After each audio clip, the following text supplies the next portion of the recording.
Previously on Raising Youth Voices podcast.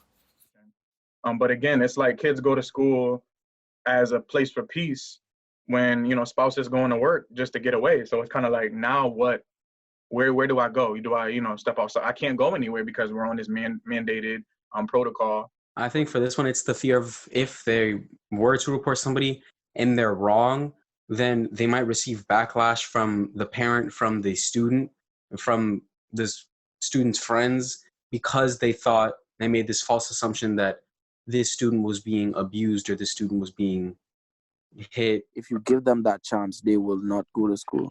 Chris, your point is invalid. Your point is very invalid right now because you see. How is it invalid? Listen. I disagree because the kids right now outside of school are begging to go back into school. So them being bored right now is them saying, I want to go back to school. As much as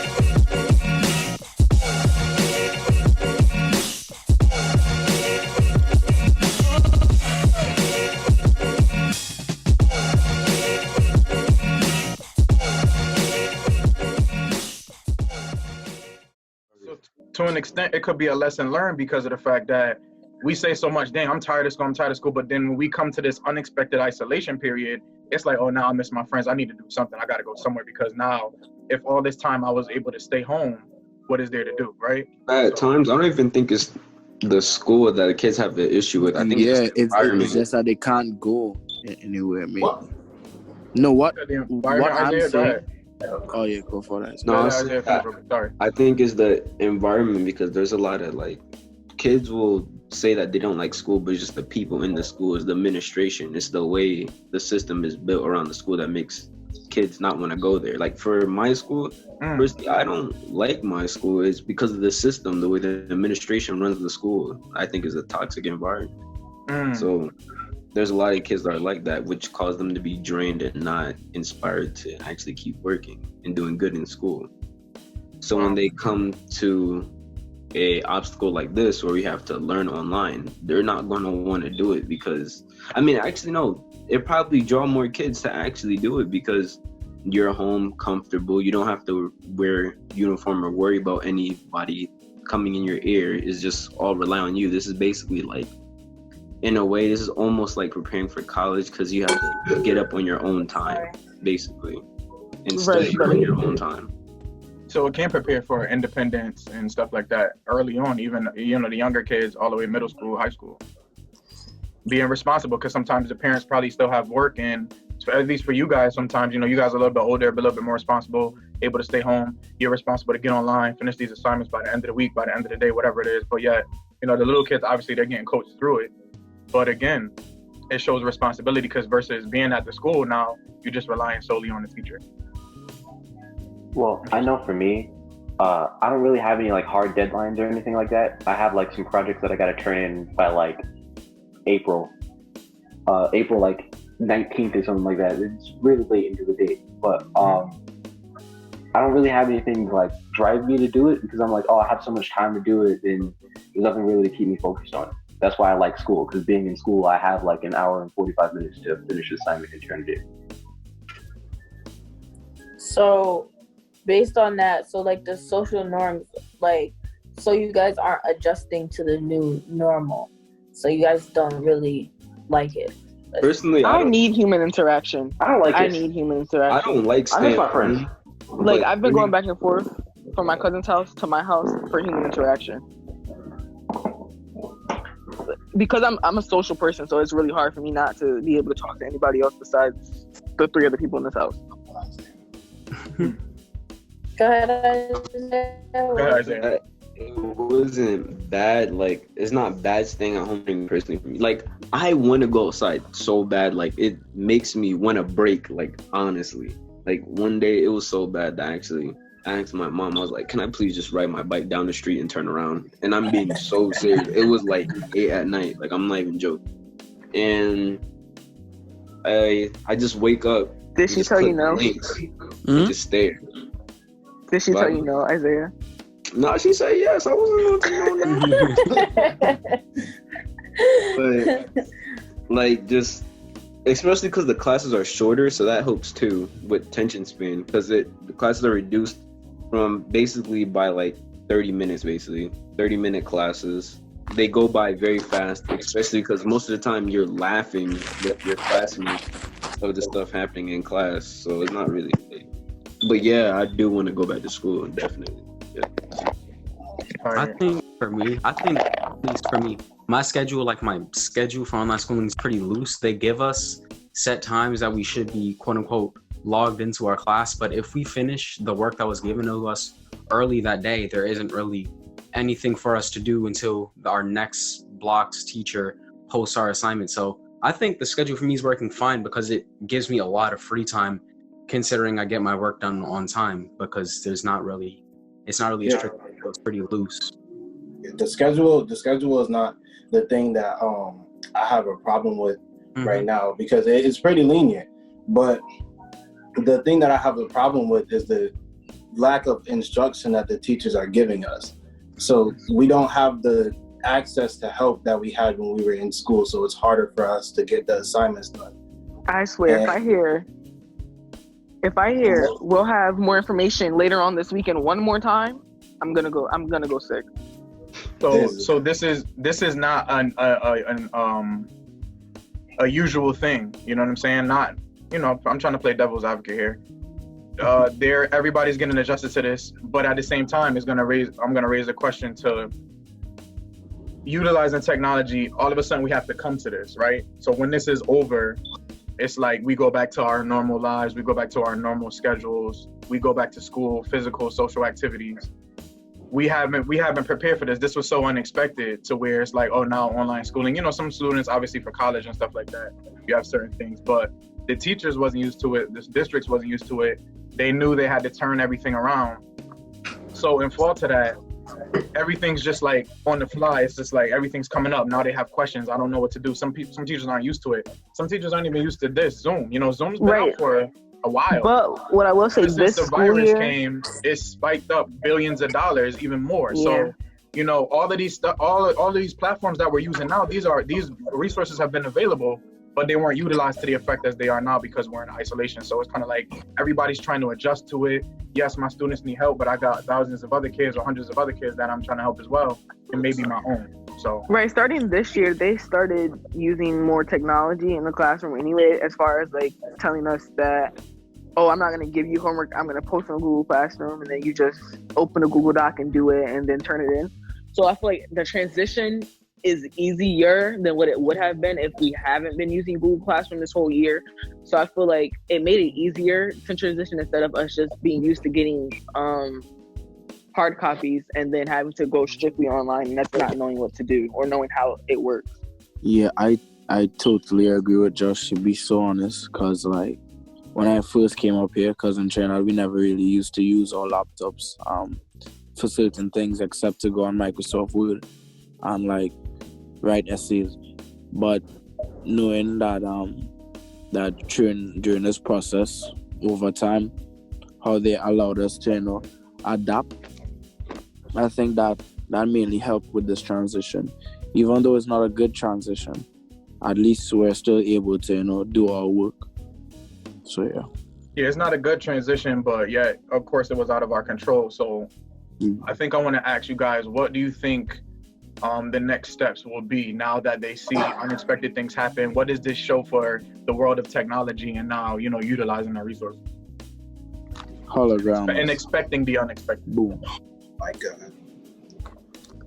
I think this definitely has inspired them to create some contingency plans in case things like this were to happen, because I'm not going to say they were completely unprepared. I don't know. The transition for me personally wasn't that difficult. Once they gave me my schedule, I knew what time I had to wake up, when I had to log in. And I know many of my teachers sent out instructions for Zoom specifically on how to get onto it, as my teachers. So I think for online learning, so I think this has definitely inspired them to create these contingency plans in order for different activities to, in case of different events. So I think if anybody doesn't have anything on that, I think my next question is more so on a personal development, life skill, as we, starting to wrap up. As far as utilizing this time to like teach yourself, what do you think as far as a life skill, personal development, personal growth, working on goals, working on personal growth, getting out of your comfort zone, what can this actually teach you now? You're looking around at walls. All right, Netflix is getting boring now. I'm over social media. I'm over making TikTok videos. What can I do personally to develop some of the weaknesses that I have that they can now develop into some strengths? What is the personal realm for you guys now that, and I want to hear from each of you, that can, you can grow from this? All right, so basically the realm that I've been working on since I have more time to work on it is time management. So like when I've been developing a schedule for myself, like I wake up, I do this, I follow the Windsor schedule, and then I'll do some of the things that I enjoy doing. Like I'll do like an hour of music, or I'll do something that I enjoy doing, or cleaning, so that when I go back to school, I can get back in the schedule of doing what I need to do, and I can manage my time better. For me, what I've been doing is like centering myself and like realizing what works for me and what doesn't. So like, so personally, I've been looking at more like videos for myself and growing my knowledge on the human race, I would say, and plus the coronavirus, and all those other things. I've been like meditating and being centered and being one with myself, because like I realized that now that I'm in quarantine, I have a lot of time to myself. And before, I was running around doing everything for other people, and I forgot about myself. So this gives me like a self-care type of thing, I guess, because I'm not going to say a day because it's not a day. You better. So like, preach, Deja. For real, self-care is key. She said, say it again. You said you were doing stuff for other people and forgot about yourself, yo. that literally, honestly speaking, now, like, I'm being forced to sit with my own thoughts and just really think about life. Like, think about what do I want to do, where do I want to go, and like really just plan out the future. Everything's not gonna go as I expect it to go, obviously, but just sometimes thinking about what you want and going towards those goals helps. And like now I'm just like doing more of like stuff I used to love to do. I'm like painting more, writing more, I'm more doing my artsy stuff. So like I'm kind of glad we had this little communication, but I'm kind of not. Yeah, it's just like the whole coping thing. Like you're learning more about yourself and you're learning how to cope more with your different emotions. But also it's just like I need human interaction. I can't talk to my mother and my brother every day. Like I need new people to talk to. And talking on the phone isn't really doing me justice, because I'm more of like an understanding person and I need to see facial expressions and like, emotions. It's not the same. We'd be like, oh, you have FaceTime. It's not the same. It's not the same. It's not the same at all. So like, yeah, I enjoy this coronation, I guess. Like I get happy when I go to the store. Yeah, but to a certain extent, I don't want people coughing in my face. But at the same time, I'll be like, yes, humans. Yeah, I enjoy leaving, but yeah, that's basically. I mean, I didn't hear from everybody yet, but just to interject real quick, just being inspired off of you guys' responses, do you feel like this can be consistent in regards to we're getting back to our normal lives and social activities? Can we continue this? Can we not always get together and meet in person, but can we just sit down in our homes and be comfortable? Let's get on the web, let's get on Zoom and still virtually communicate. Not after this. Not. I feel like when it's necessary, though. Yeah. Okay, go ahead, Chris. Because after this corona thing, I don't really care where I go. It could be to a funeral home, doctor's office, and anything. I just want to leave this house. Like, I have no problem with the home, but it's just the whole issue of being in the same room for more than 6 hours? The same place for more than 6? Nah, madness. But it won't be like that when you adjust, when you get back to normal. You can have control of where you go outside and stuff now. Yeah. So But we should give you that more often when they're necessary. Like if we have like the summit coming up or something, and we need to have a meeting before, we don't always have to meet in person to go over stuff like that. Certain stuff you could just do over Zoom, and I feel like stuff like this is kind of easier for everybody because you don't have to get around, you don't have to waste gas. iPhones and Androids, like, damn. You know, you saving. And then again, when you got cancellations of stuff that's out of your control, you know, venues, you know, shutting down on you and things like that, what can we do? We're just going to postpone it and wait till everything's fine so we can finally be together. And there's nothing wrong with being together, but again, I'm just trying to get you guys into a mindset of thinking, yes, it's so much isolation now, all we're thinking about is getting away and freedom, but yet it's still that space we're taking time for ourselves. So. Yeah, but I feel like when we adjust back into like normal functions, I feel like if you do it so often, like you're going to feel that need to sit by yourself, like take that time that day during the weekend to like sit and just relax and not do everything at one time. So like the whole time management piece is big, and that goes with you long term. So like for me, I'm trying to center myself and realize what works for me and what doesn't. So that's long term. So like I can't just up and like stop doing it. Like I have to take that time now that I have it and to keep utilizing it because it is very important. So awesome. I mean, you guys have been great. I'm just elated as seeing your growth. I know everybody wasn't able to get on today, but you know, I want to continue this as we're still in this quarantine outbreak. But you know, just continue this. I think this is therapeutic as well. And then of course, it gets everyone's views on how we're feeling as teens.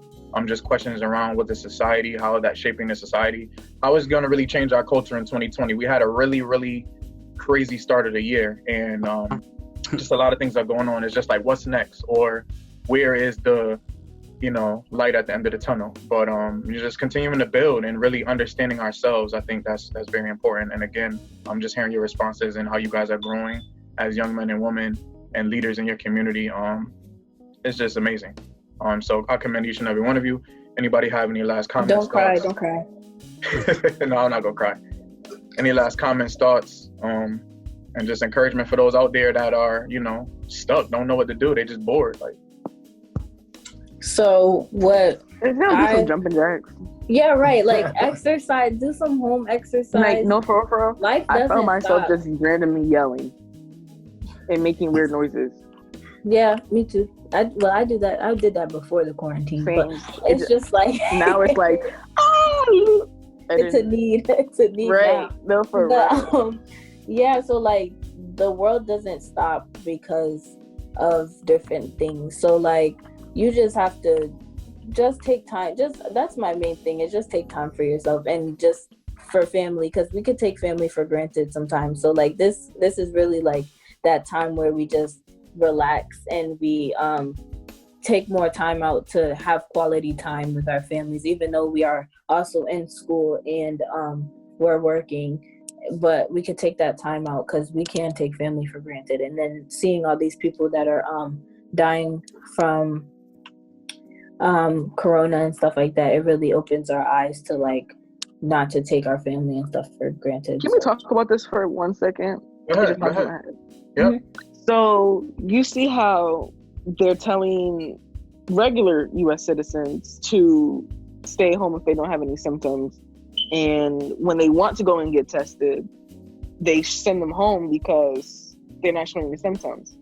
Now, all these celebrities that don't have any symptoms but are going to get tested for the virus and coming up they have the virus, where's the turning them away because they don't show any symptoms of them having the virus, but they're still being allowed to get tested? And for me, I feel like sometimes I feel like they should test everybody if they're coming to you thinking that they have the virus, or if they just want reassurance. I feel like you should let them get tested, because you never know if that person has it or it doesn't. Because let's say they have it and they come to you guys, turn them away, and they go home. And then they have the virus and they're spreading it even more. Like, personally speaking, my cousin's father has the virus and he's in the hospital now, like on a ventilator and everything. So, and she's been in contact with him and stuff like that. And they went to go get tested, but they told them to leave because they didn't have any symptoms. So now she has to get tested because he's positive for it, and she was in contact with him because they were quarantined the whole time. So, like, you know what I'm saying? Like, it's just like they're making more problems for themselves, in my opinion. Talk about position of power, people that have the advantages to get, attention first, and the people that are lower class, middle class, higher class. So it's just how this world is, man. You see it. It's just crazy. So I think, we just gotta stay on our P's and Q's. And again, as a community, we gotta just be there and uplift each other and help each other. And that's really where, sometimes it lacks. But again, these celebrities that have, advantages and things like that we don't have, not just over the money, but again, position of power and them being public figures. And yeah, even Cardi B said that. She was like, if you just don't get tested just because, if you have symptoms, then you go get tested, because there's not a lot of people, especially middle working class, that can actually access these resources. So just don't waste them because you have money and you can get it whenever you want to. You have to consider that there's other people that don't have those privileges that you do. So like, it's just like, so take into consideration, like, we have this virus, but the world isn't ending. Like, some people really do need food, and they need other supplies and stuff like that, because the grocery store is looking kind of crazy. Right, they're empty. And people are not even reading like the labels, because in certain states, some food is WIC certified, and they can only get those foods under WIC. So like, and those foods are empty and stuff like that. And I was talking to my cousin's mom, and she was like, they only had this and another roll of toilet paper, I was like, why don't you get the other roll? She was like, because somebody else may need it. And I was like, wow, you're totally right. Like, sometimes we become so selfishly, like, fearful of stuff or the virus, and we just try to buy when we're not being cautious of, another family may need this. Do I really need this? Like, we're not going through that thought process. We can get selfish. And again, that's another eye opener. It's like, will we do this stuff when it gets back to normal? You know what I'm saying? So it's all through, self-growth and development and teaching us some life lessons, and even seeing ourselves more. You know what I'm saying? Like, what can I do better to show appreciation? Because there's people without, but yet I can survive. I'm good. I'm pretty, better off than them. Sometimes our struggle could be someone else's blessing. So.